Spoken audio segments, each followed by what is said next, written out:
Hello there, fellow duelists. How do you do? So I recently went to my first YCS ever. I decided to go to the 250th YCS in Los Angeles, California. I never went. It's kind of close to where I am. I mean, it was way closer than South America, London. So I went to the LA one, and I just wanted to make this video because I thought it was a really interesting experience and I wanted to talk about it. And maybe if you've never gone to a YCS before, just to talk about it. So this video is going to be a little bit more rambly. I have some notes here, but really it's just kind of talking about my experience going to this YCS and just kind of like taking it all in for the first time.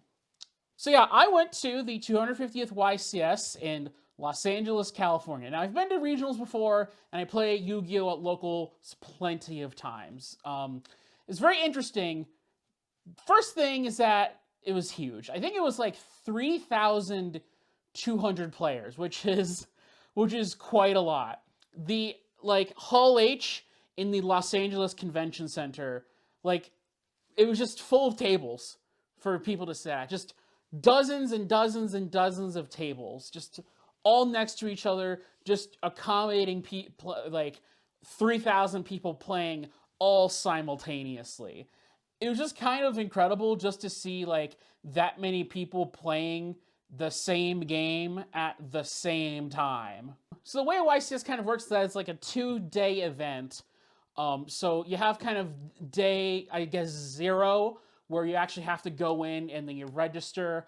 And then you have day 1, which is kind of like the actual start of Swiss, at least for what the 250th YCS in LA was doing, was they were doing 9 rounds of Swiss on day 1, and then if you had a certain amount of points, then you would move on to a couple more rounds of Swiss day 2, and then you would go to top 64 top cut single elimination. And obviously with a Swiss cutoff, people aren't just going to be constantly playing all throughout the day, so you've got to keep them entertained. And so that's where the side events come in. So you sign up for side events, you pay money to Konami to do it, and you kind of go in groups. I think it was 8-man groups for all the side events, and you play a little bit to kind of win a prize, different ways to play Yu-Gi-Oh!, different formats, etc., etc., etc. There were plenty of side events at the YCS. I only really participated in one, though, throughout my entire weekend there, which is Speed Duel, which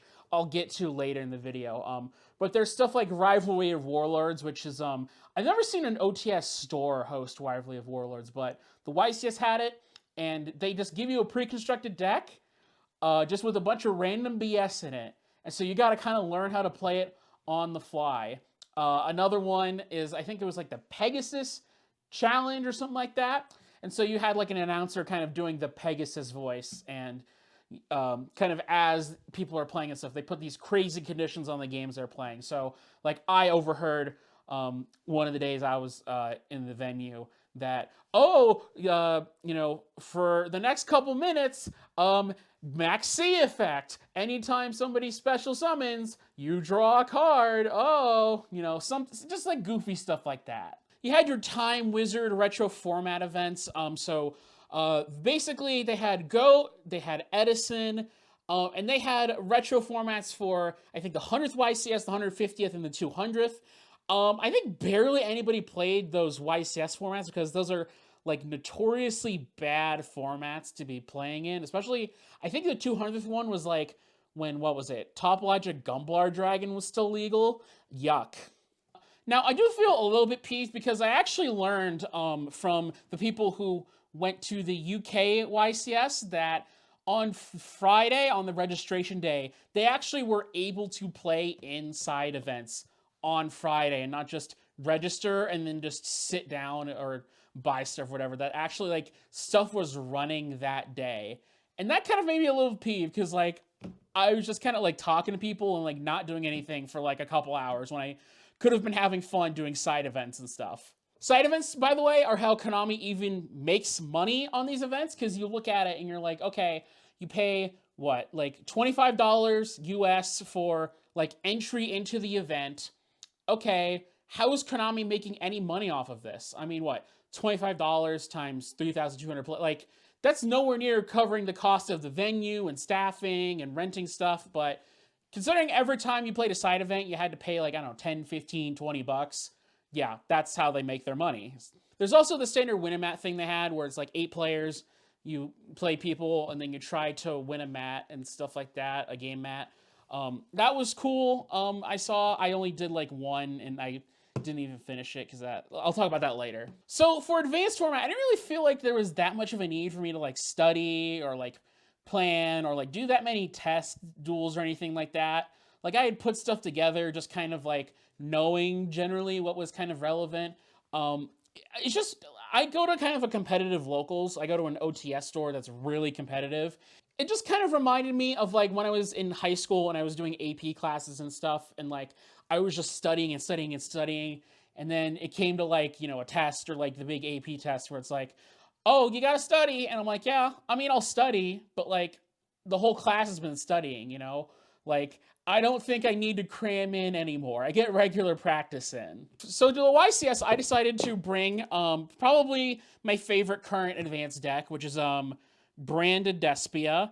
I just was really worried about it potentially getting hit on the ban list, whatever the next ban list would be coming out. So I was really worried about that. I'm like, okay, I'm gonna take Brandon Despia. You know, it's gonna be really fun. I'm gonna have one last fun, good ride with the deck before they just, you know, eviscerate it or whatever. Blah blah blah blah blah. Considering the conversion rate of Brandon Despia from, you know, Swiss into Top Cut, I'm not really worried about that anymore. So you can see in the B-roll right here, this is my deck list. Obviously, it might be a little bit hard to read visually what all the cards are.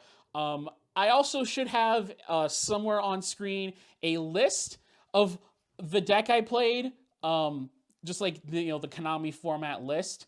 I should also probably put it in the description as well if you want to download it. Now that list is a little bit weird because there you might think there are some sus choices in there. I put stuff like Twin Twisters in the main deck, Harpy's Feather Duster, Twin Twisters. And kind of my reasoning was there's just a lot of back row in the meta, and I really in my YCS run I did run into a lot of back row, and so main decking back row removal was actually kind of a smart choice.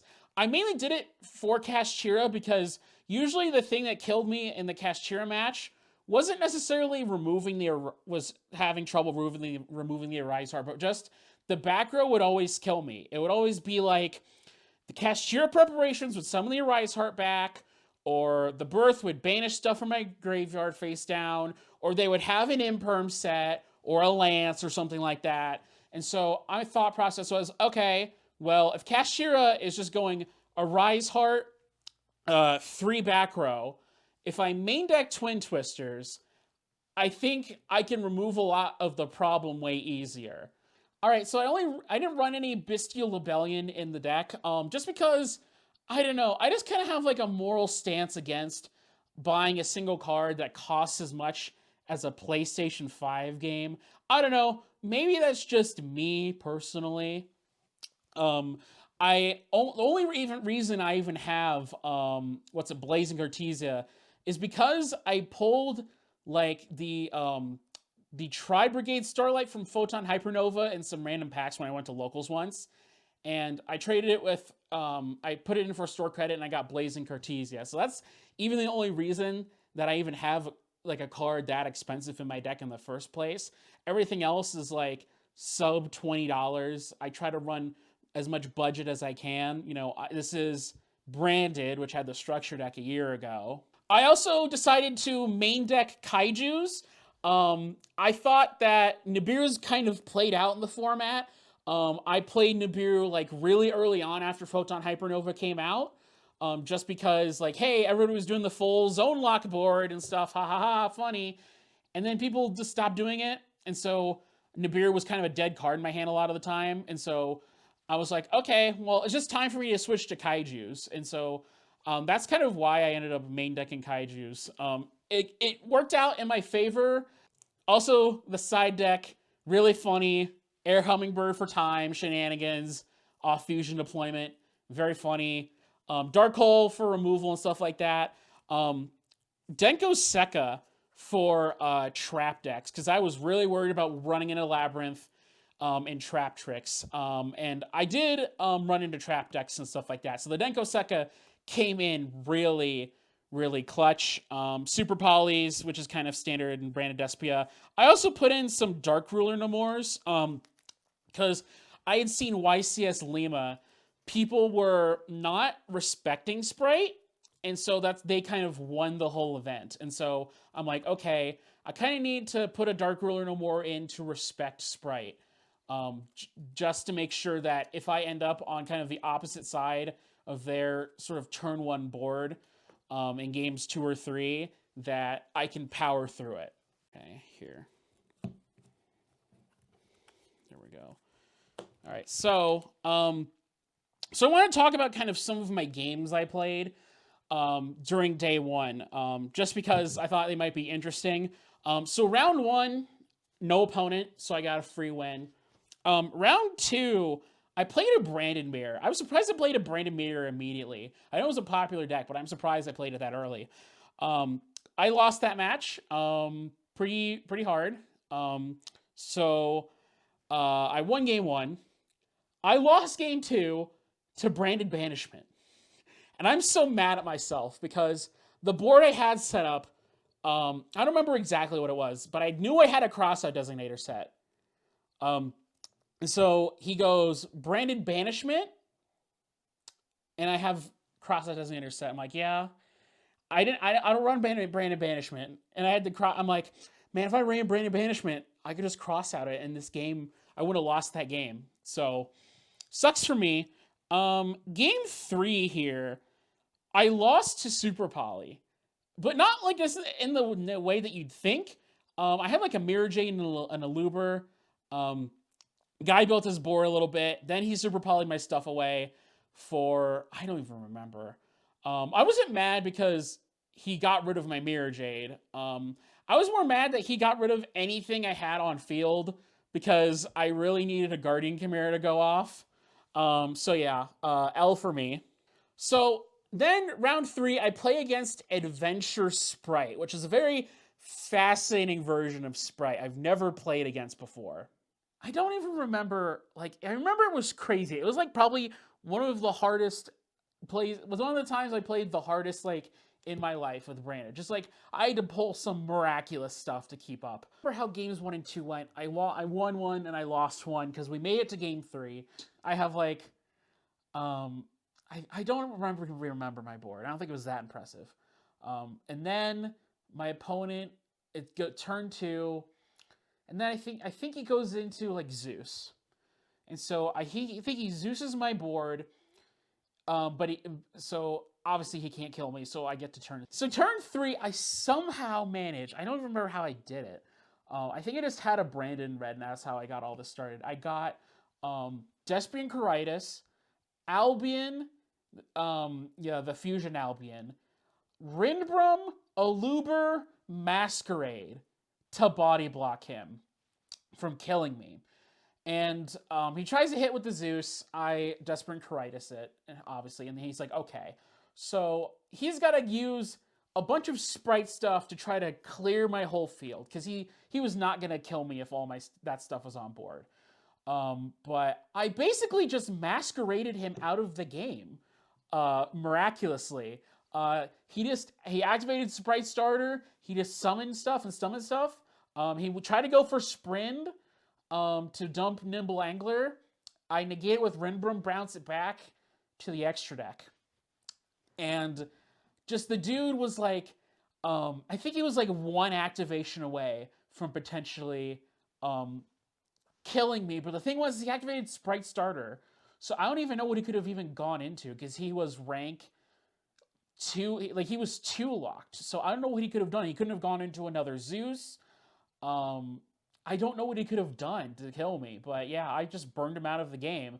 Not even just for time, but he just ran out of life points to be able to activate stuff. So round 4, I play Trap Tricks. Probably like the most successful match. All right, so round 4, I played Trap Tricks. Probably the most successful match I had, like, the entire day. I clean sweep this guy 2-0.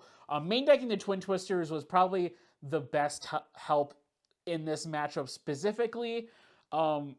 Game 2, I went second, and I drew, like, a god hand of, like, just some crazy stuff. Where I could, like, pop his back row and summon the Denko Sekka to, like, bait out one of the Trap Tricks C's, and just completely I couldn't kill him until like turn 4, but it was like a clean 2-0 sweep. Okay, here's my most frustrating matchup. So I'm playing around 5, and then I finally run into Cash Chira, and I'm like, oh my god, I gotta play Cash Chira. I was just really stressed out playing against Cash Chira. I play against it at locals all the time. And it's just like always really frustrating to me because it always feels like the Cash Chira players just always manage to just pull something out like from nowhere sometimes. And like this matchup really kind of ruined Cash Chira as a deck for me, this specific match, because I had that happen to me in game 3. All right, so game 1, I don't remember if I go first or second, but we play a little bit. The guy's kind of out of resources of his Cash Chira stuff, and he activated Planet the previous turn, and so he tries to use set rotation. Main deck set rotation in Cash Chira, interesting. Can't judge too much because I was main decking Twin Twisters. But he tries to set rotation into Planet to get back into the game. And I had the Twin Twisters set for my previous turn.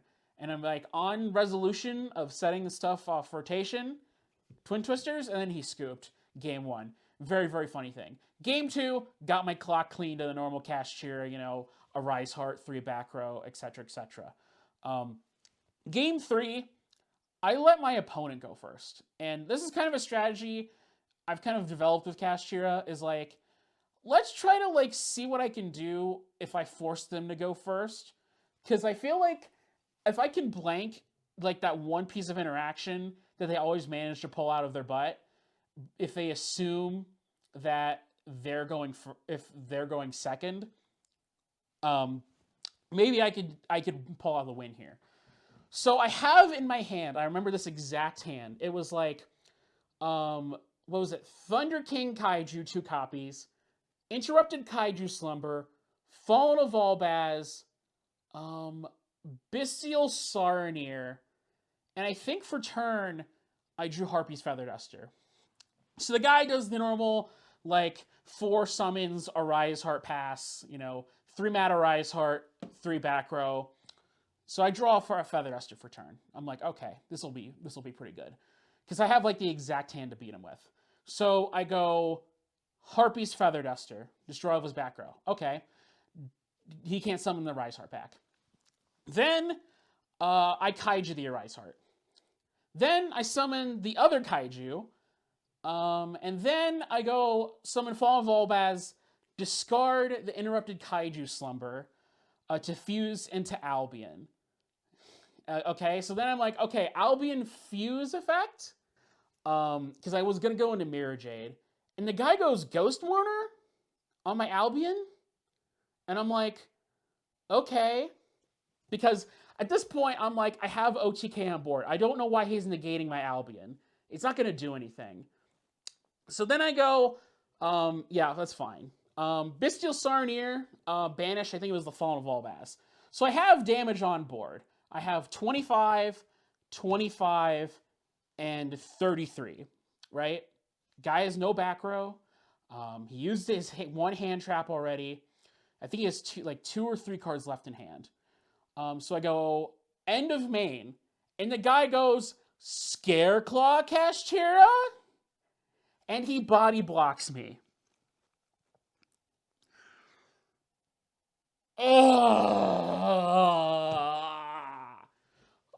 Really? I was like so like perplexed, man. I was so mad. I was so tilted.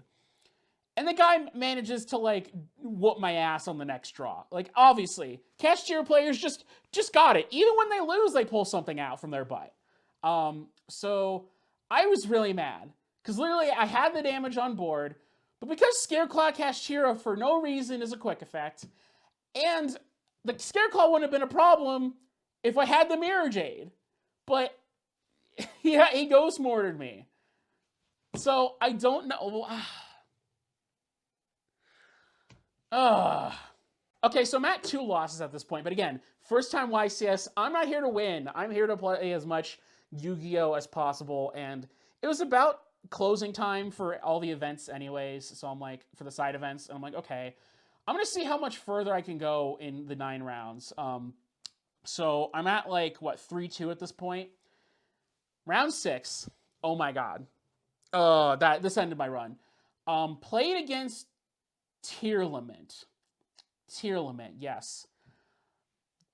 Dude, I'm very tilted as well, but probably doesn't help that I was tilted about the Kashtira match. Dude opened Sheeran both games. We don't even get to we play game 1, game 2. He opened Sheeran in his opening hand both games, and he mills a Keldo off the Sheeran both times. In the second game, I had a Brandon red set with a Target Graveyard. And I'm like, I'm done, man. I'm done. I'm leaving. Go ahead. Receive for free win. So I ended up 3-3. Actually, I'm surprised I even got that far, considering it's my first YCS I've ever gone to. There are people that I'm friends with that are way better players than me, that scrubbed out way earlier. There's a guy that I used to play with in like a different region than I'm currently in now. He went at like 3-3. Like, and he was way better than I was. And I'm like, okay, if I went 3-3, that's pretty good for my first time. So, yeah. So, all right. So before day 2 of the event, I just knew I was just gonna only play Speed Duels that day. I was gonna sign up for the Speed Duel events and just only play Speed Duel. Speed Duel events firing. I think they had like what, like I think 9 things fire off throughout the entire weekend. So I think I played like Speed Duel number like, I think it was like 6 or 7 or something like that. And I was playing Volcanics. I was playing kind of like I was playing the Doomfire version, and then I was side decking into the Twisted Personality version. So I play against like one other guy because we could barely get anybody to sign up. I lose. My opponent gets a mat, whatever. And I ask him like, hey, I'm second place because we're the only 2 people and there's 2 other people that signed up and didn't show up. Can I get a mat? And they're like, oh, sorry, you have to win to get a mat. So, okay, whatever. Very quickly, get into another Speed Duel event. We actually have 8 players this time. I got to play 3 games. I think the guy I was playing with, he lent some decks out to people and just was like, hey, sign up for Speed Duel just to play and stuff like that. I played against like this Spellcaster Magic Wand deck. I guess it's just kind of the whole point was like out-resource the opponent. Beat him with Volcanics, like clean 2-0. Didn't even need to decide, I think, the Twisted Personality stuff, or didn't really matter that much. I think game 2, I was playing against like Macrocosmos Banisher. Somehow managed to beat him, even though the deck kind of loses hard in macro because your volcanic shells go to the grave, get banished instead of going to the graveyard. So, wow, pretty good. And then I played Cloudian. Cloudian, I was really worried about just because they can summon stuff and just use the counters immediately, but I managed to beat Cloudian. So I did that. I won the event, and I actually ended up getting like this really cool Speed Duel mat. Because I knew there were Speed Duel mats, but I didn't know they were giving out a surprising. So I got this Jaden Yuki one, which is really cool. They had like an Astro Phoenix one, a Yami Merrick one, and this Jade one. And like GX is my favorite Yu-Gi-Oh anime. Jaden's my favorite protagonist. So obviously I had to get the Jaden one. And so this is like the coolest thing I got from the YCS that weekend. I obviously got the mat that everybody else, got for registering the 250th YCS mat. But this is like the coolest thing I got from that weekend was this mat. sign up for Attack of the Giant Card Speed Duel version. And this was like actually kind of interesting because you can barely get like a couple Speed Duel players together normally. And this was like a full like 32-man thing for Giant Card. And most people were playing Twisted Personality Volcanics. Like, I swear, like, I saw like 8 Twisted Personality Volcanic decks in the room or at the tables. And again, similar to Advanced, I got a free win just because I didn't have an opponent. And then game 2, I play against another Volcanic deck. He's on Twisted Personality. I was on the Doomfire one. Lost game 1. Side into the game 2, and I just couldn't break through. I don't know. I couldn't break through any of his defenses. He had like 3 back row set, and I just couldn't power through anything. And it was just kind of a deck out. The guy just decked me out, and that's how he won game 2, and he won the match. And so the guy's like, "Oh, you're not, like, you're being too aggressive." And the guy was like telling me this. And I'm like, "Bro, I don't play Speed Duel in real life all that much, okay? Like, I don't know how to play the deck." like it's not like Branded where it's like, "Oh yeah, I know my combos because I play it all the time." It's like, yeah, I barely get to play this IRL very often. So, also really funny is that somebody got DQ'd in Speed Duel because their deck didn't comply with the ban list. Very, very funny, because this would never happen in Advanced, but you know, Speed Duel play is like so uncommon that people will show up with cards that they're not allowed to in their deck. In fact, really weird thing is that the head judge for our little thing, he couldn't find a Speed Duel ban list on the Konami website because the Speed Duel ban list is a Konami blog post rather than its own separate page. And so the guy had to like go to the Konami blog to find it. And that's just to me really funny. So yeah, I just, instead of waiting around for a ticket or whatever, I just decided to head out, put all my tickets in, get stuff. I think, so I got like a nice like mini mat for like 3 tickets. And then the rest of my tickets, I'm like, I'm just gonna get a random card. I get like this Tyrant Neptune Shonen Jump promo that they give me, and it's actually like kind of surprisingly valuable. Like, I'm like, oh wow, this is like actually not a garbage card, which was kind of surprising. Again, because it was like so low in tickets and stuff like that. I was hoping I was trying to get like the dual drag. So bought some stuff while I was there. I've been trying to build an Edison Gladiator Beast deck for a little bit. I tried to buy a bunch of pieces there in person, and I didn't get all the stuff I needed, but hey, I got pretty far. Just because I had a lot of the Gladiator Beast cards when they originally came out, I'm like, hey, Edison's a thing. Might want to try it someday. But again, I didn't go into Edison or anything like that because the deck's not finished or anything. So that was it for my experience with the 250th YCS. Pretty cool. I don't know if I could really rate it out of 10 or anything like that. Probably like an 8 out of 10. I don't know, it was pretty cool. I didn't really know anything going in. I should have maybe planned a little bit better or something like that. Just because I didn't know exactly what I was jumping into. But yeah, I really think it's kind of worth it to go to these, really for like the side events that you never see like at your local place that you play at or whatever. I guess if you're from somewhere that doesn't really have that competitive of a locals, and then you go to the YCS and it's like a totally different kind of place, I guess that might be a reason to go because you're playing against like the decks that you've heard about and stuff like that. But I don't know if that's really the reason to go. I think the side events really are more the reason to go. So yeah. All right, so anyways, that's it for the video. Again, a little bit more rambly, like no script, no notes. Generally without a script, I feel like I'm pretty terrible, but we'll see how this goes, so yeah.